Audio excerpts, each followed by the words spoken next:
Hello one and all, and welcome to Behind the Glass, your weekly automotive podcast hosted by two rather uninformed enthusiasts. No. I'm Sam from the YouTube channel Seen Through Glass. I'm Tony from Gravelwood Car Sales. And you can watch us each week. We hope you enjoy the episode. Well, everyone, it's another episode coming to you from the road. Yeah, and yes. Actually, this is going to be our kind of format for the rest of the year because, well, currently you're joining us on a bit of a European adventure. If you missed last week's episode, we're out in Europe, giving it large in our GT3s. We then have a live event as soon as we get back to the UK. We do. And then we're off to Australia any minute. And we're going to be doing a whole load of episodes from Australia. So God knows when we'll see the studio next. Is it really going to be that long? It's going to be a while. We might pop there once or twice before Australia. But I mean, it's most of the episodes until Christmas are going to be out of the studio. Wow. It's quite exciting, isn't it? Yeah, Feels very kind of, good. Wow, anything could happen. Anything can happen. Well, anyway, right now you are joining us in Austria in the Steierschlossl Hotel. Oh, I'm glad you said that. Which is right next to the Redbull Ring. Uh-huh. And we have literally just driven off the circuit to the hotel. I mean, we've just finished our Pirelli P0 experience, track day, in our cars. We're both still a little bit clammy and sweaty from the experience. And tired. Very tired. Very tired. This could be a shorter episode than usual. We're both desperate to eat a schnitzel. Please not stop going on about schnitzel all day. Schnitzel and a strudel. It's really the only reason I come to Austria. But that and the great driving modes and the epic track. So yeah, just to bring up to speed, in case you missed last week's episode or the latest main channel video, Tony and I, big adventure with the GT3s, but the primary purpose was to come here to take part in this Pirelli P0 experience.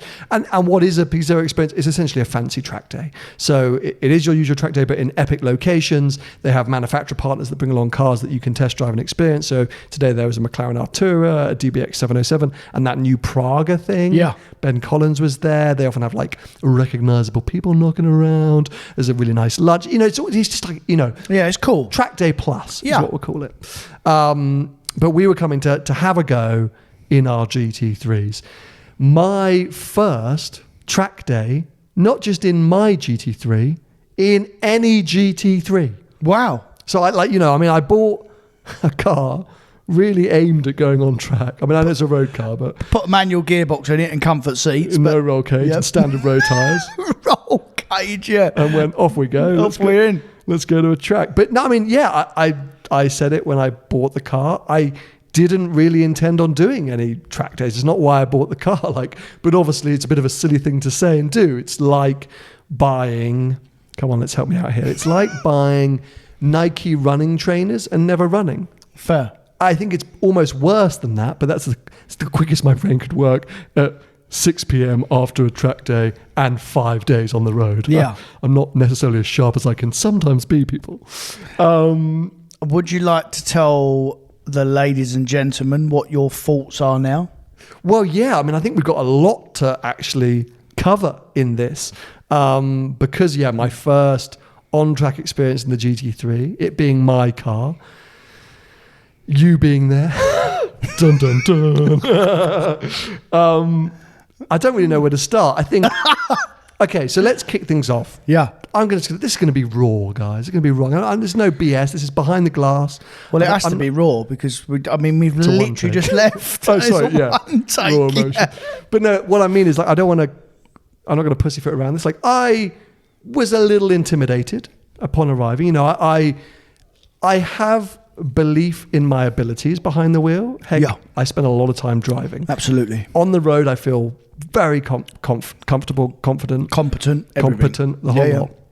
Whichever word will come out of my mouth first. It put me in a single-seater, like an F4 car or a go-kart. I'm like, I will literally believe that I could be the fastest person there.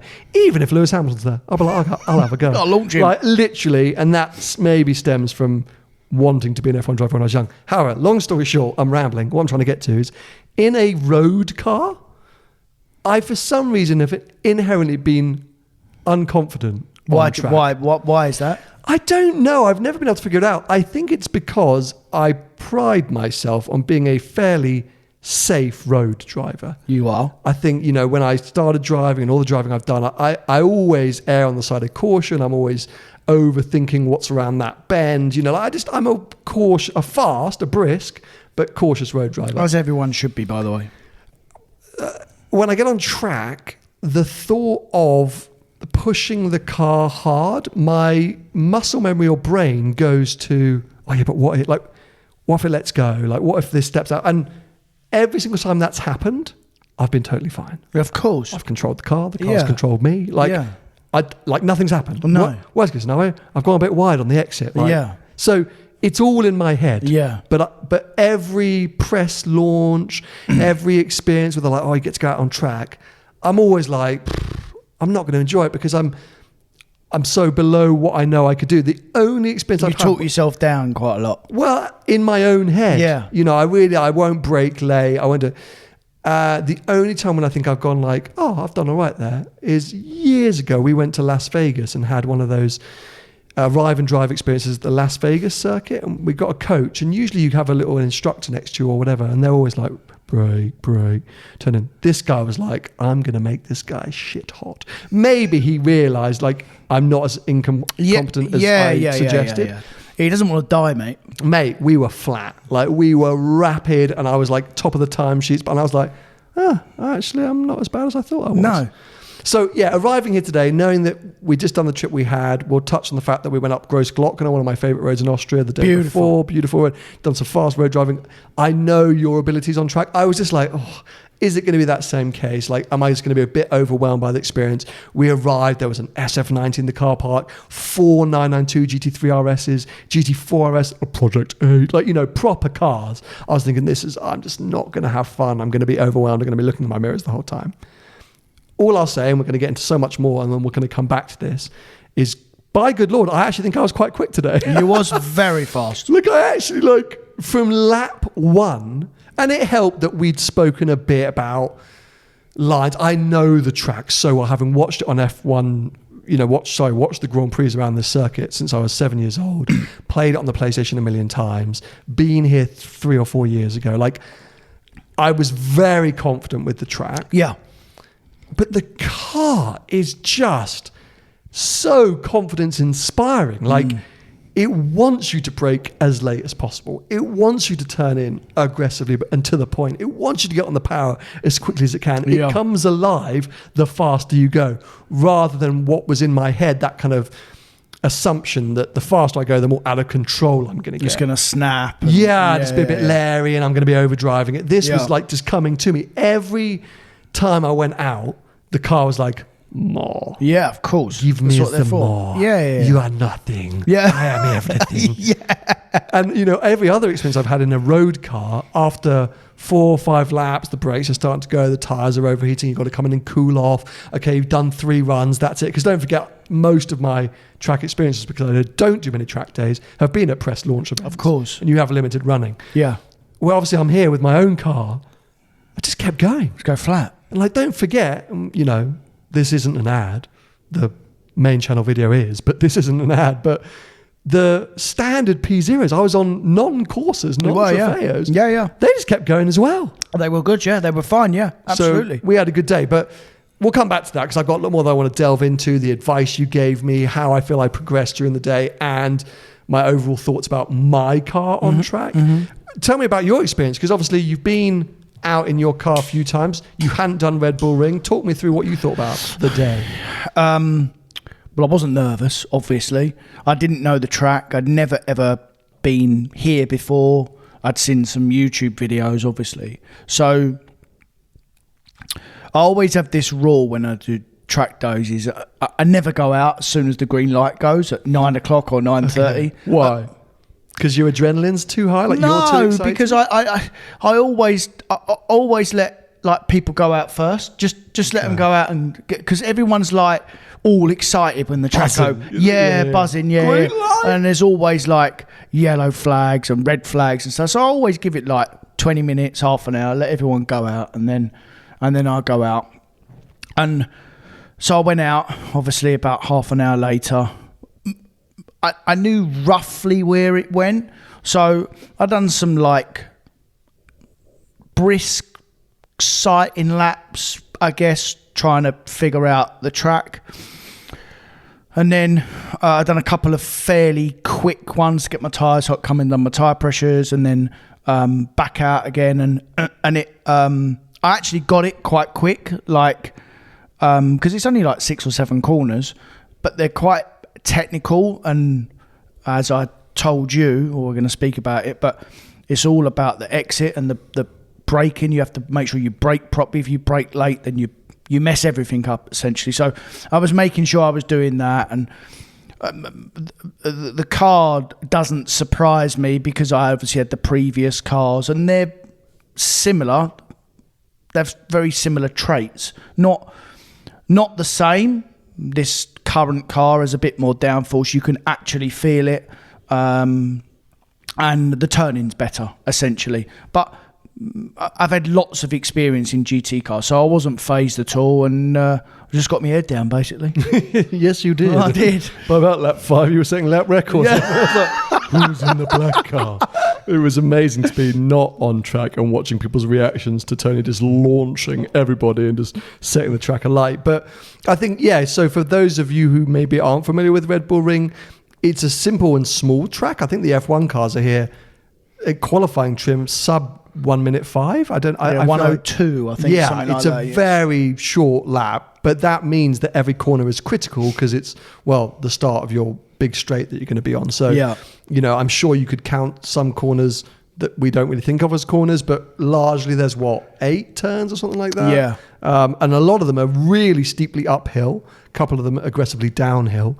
It makes it really fun, and it's definitely a place where I found my confidence and enjoyment grew throughout the day, because you think, okay, this is quite straightforward, but actually as you start to evolve, you find loads of places to make up time. And so that's what I want to touch on. So we did our thing in the morning. I was working with Pirelli a bit, doing some content for their channels. I was trying to plot out my video.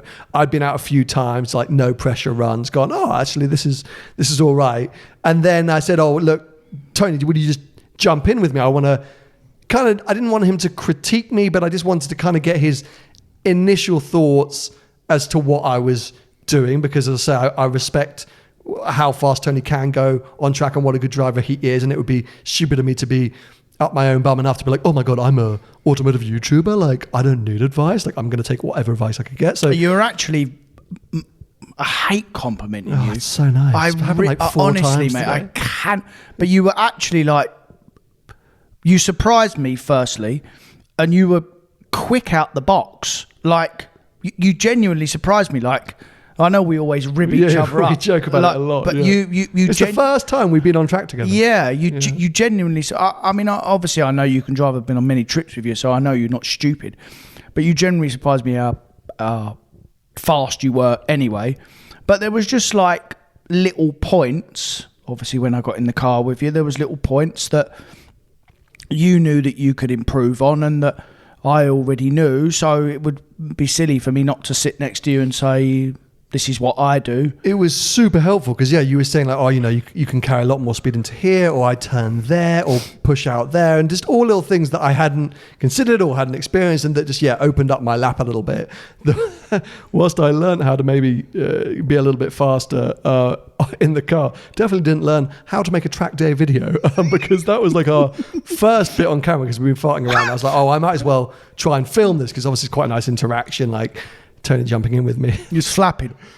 Obviously, GT3s, really loud. Really loud. And on track, super loud.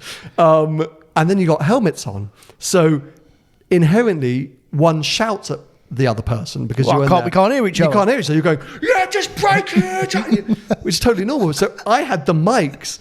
Like, I knew we needed mics, and I had them like next to our chin. And so I got back and be like, I'll just check this footage. And it's literally like, so what do you want to do? Like, oh my God. Was it that bad? So bad. And I'm going,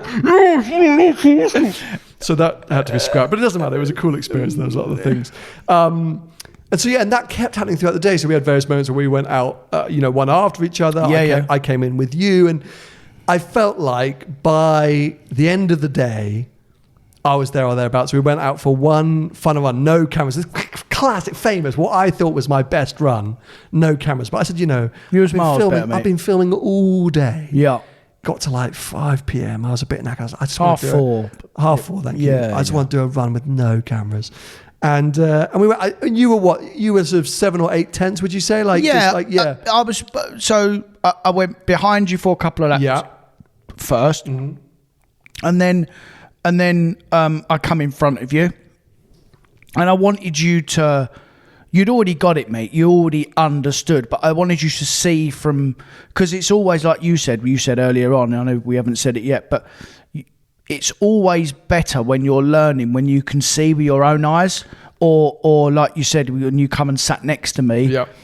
And that's exactly how I learned. This is exactly what Archie taught me. It's exactly the same. So the stuff that I learned was from Archie, obviously, as you know. So he was very good at sitting next to me. He would tell me what I was doing. Once he got me up to speed, he'd sit next to me, he'd tell me what I was doing wrong, and leave me alone. So, right, go on, and goes, and then I'll come back in with you in a couple of hours and see if you improve. That's what he done. Yeah. That wasn't too dissimilar what I'd done with you. So there was a, and I'm not a racing driver by any shakes. But you were quick in the GT3, and I was in the GT3 as well. So I might ask you, why are you so quick? Yeah. So I'm not sitting here saying that I'm the best driver ever or I'm a racing driver. I just know because that's what I've been shown. So, so it would be silly for me not to show you. So by the end of the day, there was a noticeable difference in your speed. So when we swapped over at the end of the day, I wasn't going flat, but I was going fast, mate. Like I was genuinely going fast. We were overtaking on appeal. I was genuinely like pedaling essentially. So and you've done really well. Like you've done everything that you should be doing. Yeah, no, and I was massively enjoying it. So I think, yeah, I mean, you mentioned it earlier. I got to the end of the day going, I'll do that again. Like, that was my takeaway, which I didn't think. I came here for work. You know, I was working with Pirelli to be part of their content, but also showcase the event and share it all with you and highlight, because it's the third Peugeot experience I've been to, and I do think they're awesome. I've done one on the F-Type R and the 360, and they've been mega. So I do recommend them. Like they are cool events, and often it's a good group of people. So that's why I was coming. I thought I'd probably do 10 laps across the day. You didn't do 10. I did about 40. I mean, I was, and I was kind of like, when can we go out next? But that was that's the car bit. Well, that's the car bit. This is what we have to touch on, because I knew it and we've spoken about it, and maybe it's boring to say. I've told you. And last week Everyone we banged on about Porsche the whole time. I cannot fathom that we drove 1,500 miles to get here. We did a couple of days on Autobahns. We went up Gross Glockner. We haven't even touched on that yet. No. Did at least a day, because 2 half days, proper driving through Austrian back roads. Then we spent an entire day thrashing our cars on track. Like, genuinely, without blowing smoke up our butts. I reckon we were probably 2 of the faster drivers on track today. Like, obviously you never know, because you're never quite on track at the same time. But no one came past either of us throughout the day. Like, so we were definitely quick. So therefore we were hammering our cars. And because of the style of the track, big braking zones. Huge. Uphill turn 1, uphill turn 2, downhill turn 3. I love turn 3. See, I love turn 1. Turn 1 is my vibe. I do like turn 1 as well. By the end of the day, I was getting why you like turn 3. Yeah. When you start doing turn 3, which is the downhill right-hander, I was starting to reel it. But my 2 favourites is uphill turn 1 and the last 2 corners. I felt quick in those last 2 corners. I know you were watching me, so you weren't focusing on you, but I always felt like I was catching you in those last 2 corners, because you weren't concentrating as much. Yeah, I was watching to see where I was, where you were. The curbs. I was. But watching. That meant I was like, I'm on it. Here we go. And do you know what, mate? I tell you what, that is harder than being behind you. Watching the mirrors. It's hard. Well, now you know why everyone else spins off in front of you, mate. Because what happens... You're scaring the shit out of them. I mean, I just go piling in. Literally. Because what happens is when you're watching for someone behind, mirrors up, you miss all your braking points, your lines. So I'm trying to do that, and I'm watching you, because I don't care about me. I was trying to make sure that you was. I know you were coaching. It was you were very teaching. good. All I would say is this is constructive feedback. I hope when you do go behind someone, they are experiencing what you just experienced. Get out of the way, then. Yeah, just get out of the way. But you are 2 millimeters from their bumper, and it is super intimidating. And that's why today, people in front of you genuinely spun off, went off the track, nearly crashed. Because I would say on a track day, you probably could give it a beat or two when overtaking someone. Because you're not setting any times. No, but I want to keep my speed up. I get it. But it is a fun day out. Yeah. And if you lose that lap or that flow of corners, you've got the next lap to do it, mate. Yeah. Or you've got the rest of the day to do it. Yeah. And I would be nervous. I would be nervous of someone either going, screw this guy, or totally panicking. And that's where what I think you don't want unpredictability on track. And I just worry that maybe it could create unpredictability. Yeah. You know what you're doing. I see you know what you're doing. Yeah, but I am watching as well. I'm watching them. So but you don't know what they're going to do. No, but I half predict what they're going to do, and I do it on the road. Yeah. So I'm half predicting, like that instant we had with the Porsche. I know you said it was close, but I was watching him. I was watching. Yeah. Everyone got out of it. It was Yeah, fine. yeah. I was watching everything he was doing. Of course, and you were ready to slam on the brakes. But Correct. My point being, I was already there. I was all the way over on the other side of the track. I was going to go on the grass. Yeah. And I had lifted off massively, and I was just like, I'll just find my way. And then you all got tangled up in this near death. And I just wasn't cruised death, on by. mate. It was like that Lewis Hamilton at was funny, Silverstone when he cruised up the inside. With and Leclerc and Perez. Yeah, it was literally that moment. And the best part was, Tony had overtaken me 2 corners before, and then I just sailed on past like, idiots. It was funny, that. So that's all I'm going to say. You've been super helpful to me today, and I've appreciated all of your feedback. That's my only thing is I think on a track day, you probably don't have to give people such a hard time when you're coming through. But that's all the track days that I've done. That's what people do. It's an RMA mentality. Yeah, but it's an RMA mentality. Yeah. I think on a day like this, which was a load of different abilities, load of different skill sets, some people on test drives, all these things like that. I think RMA days are particularly aggressive and are particularly hustly, and you better get on with it because I'm here, like move. Yeah. When you're not on an RMA day with those lads, and that, by the way, is the track day organizer in the UK and Europe, one of the most famous and one of the highest level. Yeah. But when you're on something like this, which is a way more slow pace, I just worry for you. I don't worry about you. Like, I know you've got the ability. I know you're predicting what's going to happen, and I know you also know how to stop the car if you need to. Well, I was lucky that, because if I didn't, I'd have piled into the back of you. Literally. Oh my God, a couple of times.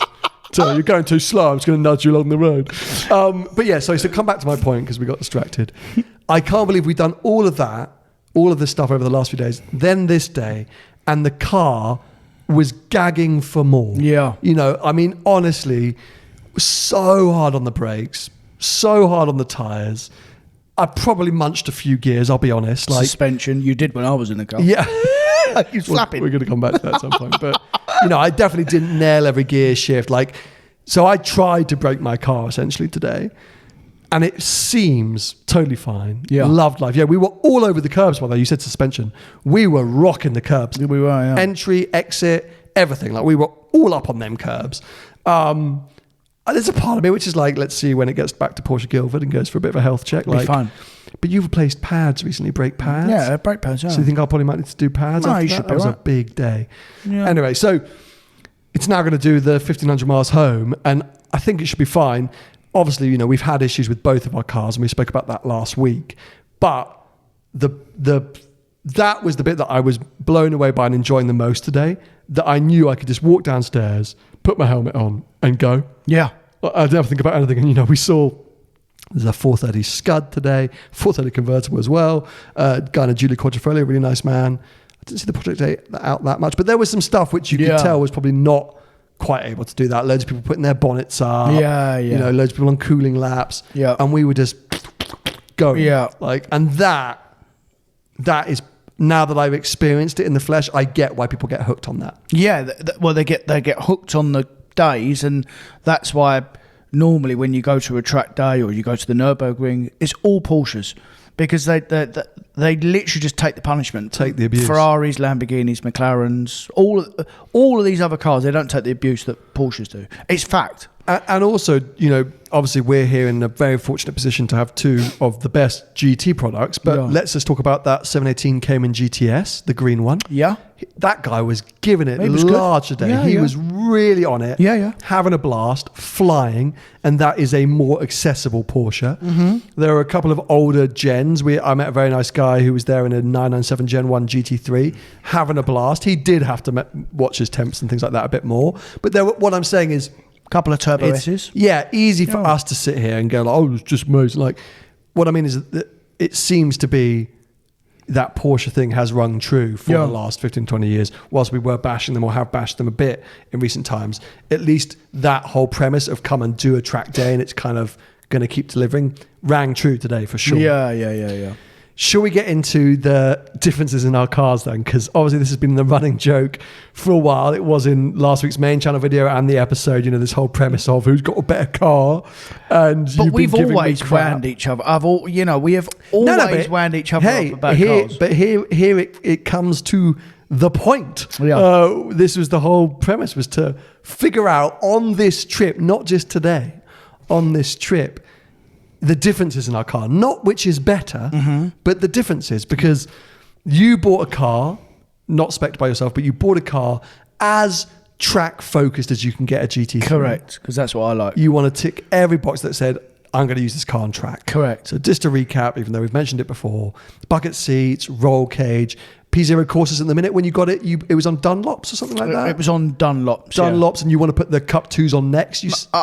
When these courses are done, then I'll put the Cup 2s on. You know, but always a real track-focused tyre, a bits of carbon in there, a PDK, like, so, you know, all the bits. Where I went on purpose from factory, as touring as you could get, comfort seats, manual, no cage, standard P0s for a Turbo S, no carbon fibre, like, you know, so... Yeah. And that's because I want to enjoy the car on the way here, which I really think I did. You did. We both did, but... Yeah. But on the Großglockner, incredible Alpine road in Austria, I think one of the best driving roads in Europe because of scenery and road. Yeah. It's a combination of the two, and the fact that if you go up at 6 a.m, no one else is there. Yeah. I did admit to you that when you're really getting into those twisty mountain roads, I'm overthinking the gears. Yeah. I'm definitely there. I said I kind of see, like, when you're really getting on it, I'm not right there. Like, I'm like, oh, should I be in second here? Or should I? Because you don't know what's ahead of you. Yeah. So you don't know what's around the next corner. Yeah. So often you're in the wrong gear, or it's a bit too late to go for the gear. And so I said, okay, you know, I've loved every second of this so far, but we're going quite fast on this road now. And I put my hands up. But I've got the seats that I love. I'm so comfortable getting in and out. I've got loads of space behind the seats to put stuff, even though you keep pointing out I'm not putting anything back there. Nope. Everywhere we've stopped, everyone has come up and complimented the colour. Everyone has come and asked me about my colour. Is that true? 1,000,000%, mate. Okay. In Stuttgart, on the in Frankfurt, and those roads we went to, they all came out and asked the colour. Today, everyone was asking about the colour, and the Großglockner, they were all asking about the colour. No one notices a black GT3. Anyway, I'm not here to attack you. On track, I actually found the opposite. I was worried after the Großglockner yesterday. I thought, am I going to have the same experience on track where I'm just always doing too much? But no, because you know your gearing, or you figure out your gearing pretty quickly, I honestly loved being in that manual on track. Yeah. I thought it was mega. Fair. I mean, I think as well, the track today helped from that point of view, because you're not using many gears on that track in general. There's lots of gears, lots of tracks where you use a lot more of the gearbox, essentially. So in your car, you was probably most of the time second, third, fourth, occasionally up into fifth. Yeah. Yeah. Fifth was the most awkward. Yeah. Didn't like going in. I was like, get over. But apart from the main straight, you probably didn't need fifth. Yeah. No, the two straights you probably needed fifth. But apart from that, and I was the same. My second, third, fourth, fifth, and most of the time I was third and fourth in my car. Interestingly, we discovered later on in the day that our gearing was actually quite different, though. Very different. Obviously, you're a 7-speed. I got a 6-speed. Yeah. And I was following a bit of your gearing advice to start with, and it worked great. But I realised actually, to get maximum lap time, I was a step down. You was a gear down. Yeah. You know, by the end of the day, I was doing the last 2 corners in third, and that was the quickest way for me for sure. Fair. But on the tighter stuff, I needed to be in second where you were in third, right. or you know. So I was definitely a step down. That for sure helped me. So, and I don't think on track. Okay, you had one less thing to think about in terms of gear changes when you know focusing on braking and speed, corner speed, and all that kind of stuff. But I don't think it made a huge difference between our lap times. I think if you really push on, that's when it makes a difference, because I still think there's too much going on. You know, I genuinely do think when we pushed on, I think you would lose up to a second a lap messing around with your gears. Maybe. I could have done the no lift shifts, but it feels so unnatural to me. Yeah. I was, you know. So, you know, and then roll kit. I mean, tyres were probably playing a part of it. You know, they probably were. They felt great. I definitely didn't feel at any point they weren't giving me what I needed, but there was an element of your tyres would have been a bit stickier. Yeah, as not initially, but definitely as they get hot, because obviously yours are normal road tyres, so they go off quicker. So they get to temperature and then they just fall off, whereas the stickier tyre holds the heat better. So from that point of view, once we'd done 5, 6, 7, 10 laps, then the tyre would play a part. But initial 3, 4 laps, I doubt it would make too much difference. So were there any other cars there today that caught your eye that you thought, I'd almost like to be having a go in that, or I'd rather be here? Because there was a pista. There was a red pista. Yeah. Knocking around. Yeah. SF90. I only went on track once in my pista. Very, very fast, obviously. But you know, I've said it so, you cannot beat a Porsche on track. You just can't, because the Ferraris get hot. I took my AMG GTR on track as well. My Lambo Perf had been on track, but you just can't beat a Porsche. So it's I wonder how a GT Black Series would have been today. I think you would have had quite a lot of fun in that. It just would have been so fast. I think it would have been unbelievably fast. Yeah, it would have been really fast. Because from memory, that has an unbelievable front end as well. Yeah, because a power track. Yeah, 2 RS. Because there were, again, we complained a few times because we'd be launching, as you said, Turbo S's, 600 LTs, whatever. Get to a straight, they'd just piss off. Well, I had a really good run with a 600 LT over about, I'd say between 5 to 10 laps, where originally he was sort of nearly at the end of the straight and I was at the start of the straight. So there was quite a big gap, and I'd just start to reel him in. But where I noticed where I wasn't reeling him in and I felt he was probably getting away a bit was the straights. Because it's fast 600 of course, LT, yeah, you know? Yeah. So I just started reeling him in on the brakes on them 2 lefts as well, and the downhill braking, I was getting him there as well. So, but it took me like a long time to catch him up. Because of the straights. It's so fast. He was a quick driver as well. I saw him out a couple of times. He was a very quick driver. Yeah, he was good, so, for sure. You know, but I'm sort of half with you. I mean, don't get me wrong. Project 8, I would have loved to have been having a go in, even though I say I didn't see him going around that much. I would have had like to have had a go in a few of the Ferraris. The Scud looked damn cool. SF90, I would have been intrigued by. The new RSs, we were both a little disheartened with, because it seemed like maybe they were early, like maybe the guys had just taken delivery of them. Like none of them were pushing that hard. I wanted a 9923 RS to come around me so fast in a corner where I couldn't believe that it was, you know, I wanted to be like, wow, that's insane. Like how he's got so much more grip. But they all seem to be sort of at 6 or 7 tenths, which is, hey, look, that's fine. Yeah. Do what you want to do.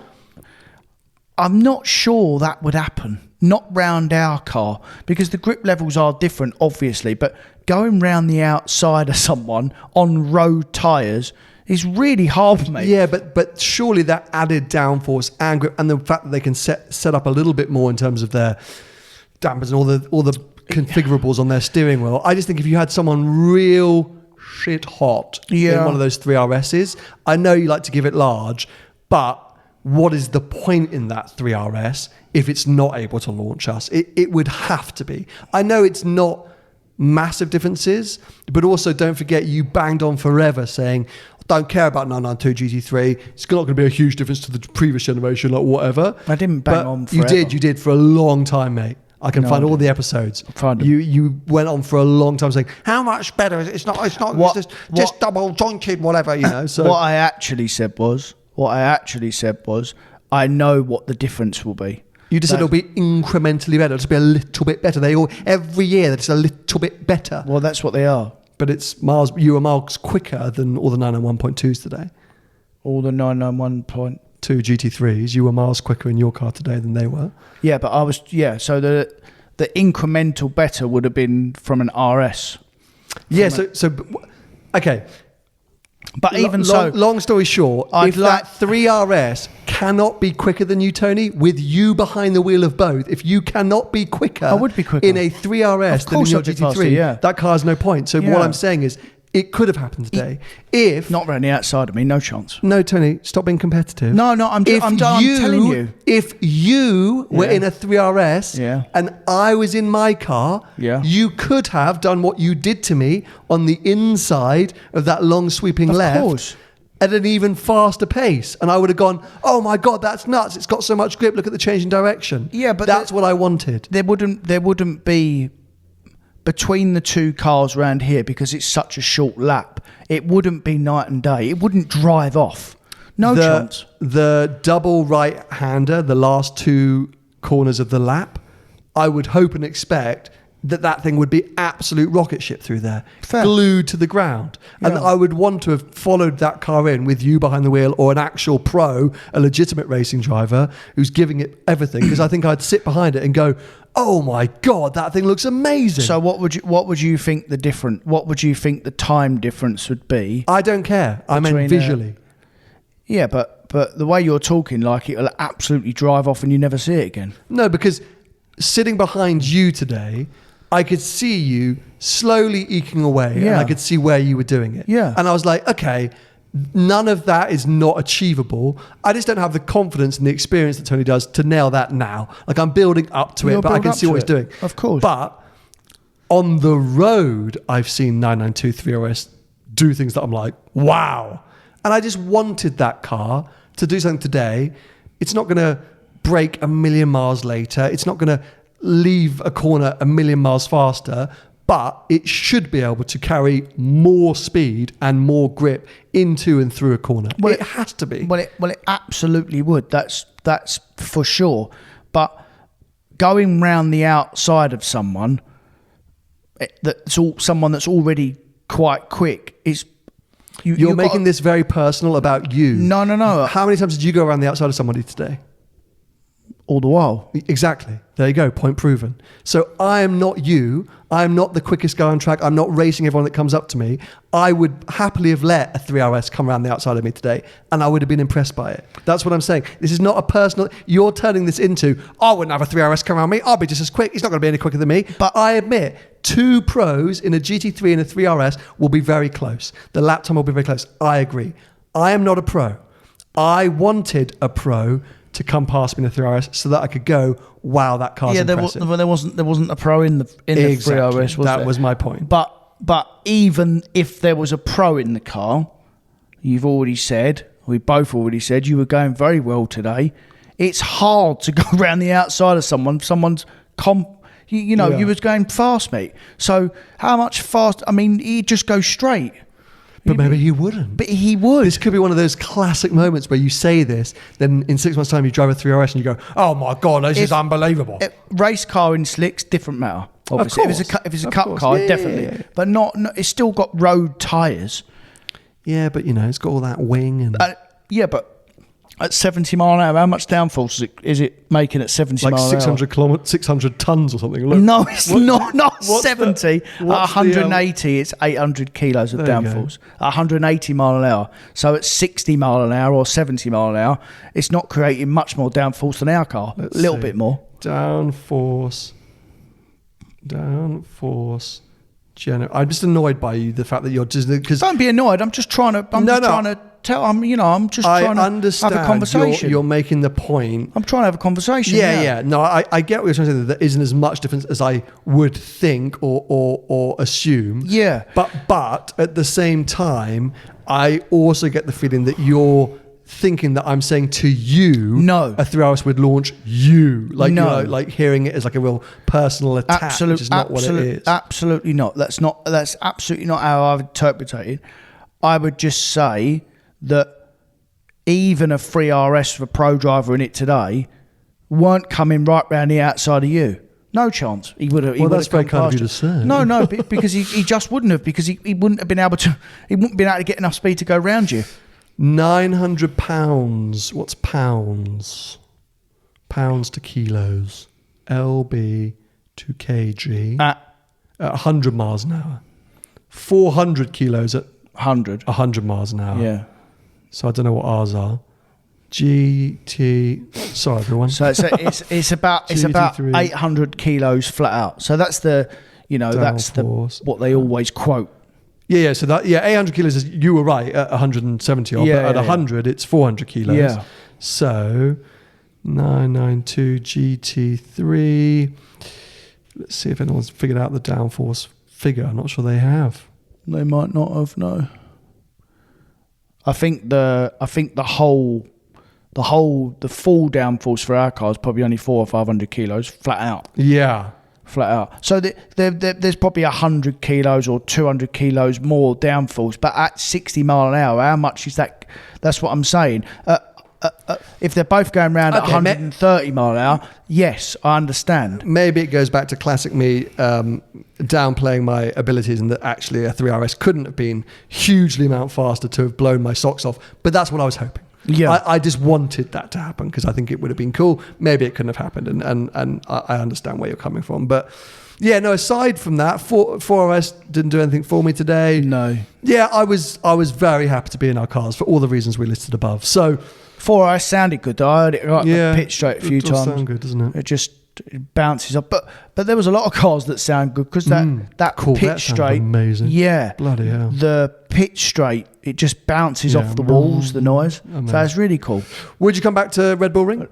Absolutely. It's a long way to come, but I do think it's worth it. That's the problem. Like, it's too far to come. But I've honestly really enjoyed myself. I love the track. It's billiard smooth. Would you like to come to a Grand Prix here?